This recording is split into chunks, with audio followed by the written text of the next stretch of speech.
Okay, let's talk about a dynasty whose legacy is, well, it's hiding in plain sight. They literally shaped the foundations of a modern nation, and you might not even know their name. So what is the connection? Well, the answer lies with one of South Asia's most influential but kind of forgotten royal houses, the Sen Dynasty. So, where do we even begin? Our story starts way back in ancient India with this legendary king, Vikram Sen. And this guy was so great, so influential, that people called him Vikramaditya, which basically means as great as the sun. Talk about a title, right? So during his 12-year reign in Nepal, he created this landmark that, believe it or not, would end up naming the future royal palace. Here's how it happened. He built a temple for Lord Narayan, and right below it, he constructed a water spout, which in Nepali is called a hiti. You put them together, Narayan Hiti, and bam, you've got the name for one of the most famous places in the country. And get this, his impact goes way beyond just buildings. To commemorate this incredible act of generosity, a day when he paid off the debts for all the farmers in his kingdom, he started an entire calendar system. It's called the Vikram Samvat, and it's still the official calendar in Nepal today. I mean, how cool is that? Okay, let's fast forward a few centuries. That amazing foundation we just talked about, it gets put to the ultimate test. The dynasty hits a major crisis, and they're forced to pack up, leave their homeland, and forge a whole new destiny up in the Himalayas.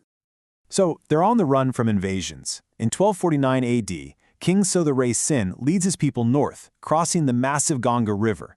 They set up a new kingdom, but governing in the mountains is a whole different ballgame. So they came up with this really clever system to manage it. It was actually pretty brilliant. They had two capitals. In the summer, they'd rule from the cool, strategic safety of the hills. But when winter came, they'd move down to their original seat of power in the warmer plains. It was a super practical solution for running the growing kingdom. And this new kingdom just took off. You had these visionary leaders who really built it up. One king, Kamaraj Sen, focused on culture, making Maithili an official court language. Then his successor, Chendur Sen, was all about expansion. He pushed the kingdom's borders way out east, all the way to the Koshi River, really cementing their status as a major power in the region. But all that growth, it was just the beginning. It reached its absolute zenith under one guy. An emperor whose ambition didn't just expand the kingdom, it completely reshaped the entire region. That man was Mani Mukunda Sen, and he wasn't just a king. He earned the ancient title of Chakravarti. Now what does that mean? It's basically an emperor of emperors, an ideal universal ruler who governs a huge territory with wisdom and compassion. And when we say vast territory, we mean vast. Just look at the scale of this thing. At its peak, his empire stretched all the way from Kashmir in the west to the Jaldaka River in the east. He was uniting this incredibly huge and diverse piece of the world under one rule. So the big question is, how on earth did he manage all of that? Well, his method was pretty revolutionary for the time. Instead of crushing every kingdom he conquered, he set up a system of vassal states. He'd let the local kings keep their thrones, rule their people, as long as they paid a fixed annual tax. Some historians actually look at this and say, hey, that's kind of like an early form of federalism. But here's where his story takes a really wild turn. After building this massive empire, reaching the absolute pinnacle of power, he just walked away from it all. He became a royal sage known as Muni Mukunda and spent the last 12 years of his life in meditation. You'd think an empire this powerful, this well-organized, built over centuries, would be invincible, right? But its fate, as it turns out, was completely tied to this one incredible man. Because as soon as he was gone, the whole thing fell apart. The glue holding the empire together was him. Within just 3 years of his death, his sons and all those regional governors got greedy, rebelled, and declared their own little kingdoms. The whole grand empire just shattered. I mean, think about that. Over 500 years of history, of building and expanding, gone.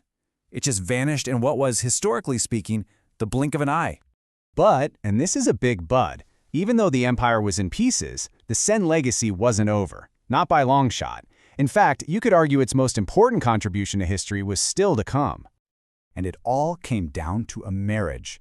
See, a Sen princess, Kaushilyawati, married the king of a neighboring kingdom, Gorkha. And their son? He grew up to be none other than Prithvi Narayan Shah, the man who would eventually unify all of Nepal. So, as this young, ambitious king was planning his biggest move yet, the conquest of the Kathmandu Valley, who did he turn to for advice? His mom's side of the family. He went straight to his wise, battle-hardened maternal uncle, the Sen crown prince, Udyat Sen. And the advice Udyat Sen gave him was just pure military genius. He told his nephew how to use his different ethnic groups to their strengths. He said, look, put the Khazar army in the front, they're aggressive, they'll break the lines, then put the Magar army at the back, they're patient, they'll hold strong. It was this kind of strategic thinking, understanding the psychology of his own troops, that was absolutely key to the Gorkha victory. And that advice, that was really the final pivotal act of the Sen Dynasty. Their influence was so profound, even though, tragically, their own history was almost completely wiped out. Yeah, it's really sad. A lot of what we know today has been pieced together from other sources. Because later on, the new Shah dynasty, to solidify their own power, ordered the Senate palaces and all their historical records to be burned. But you can't erase a legacy completely, right? It survives. You can see it in place names like Narayan Hiti. You see it in that political blueprint for federal-style government, which was so ahead of its time. And of course, you see it in that crucial piece of military strategy that literally helped build the nation of Nepal. So it really makes you wonder, doesn't it? The story of the Sans is this powerful reminder that so much of our history is built on foundations we can't even see anymore. It leaves you with a final thought. How many other forgotten histories are out there, hidden in the very foundations of the world we know today?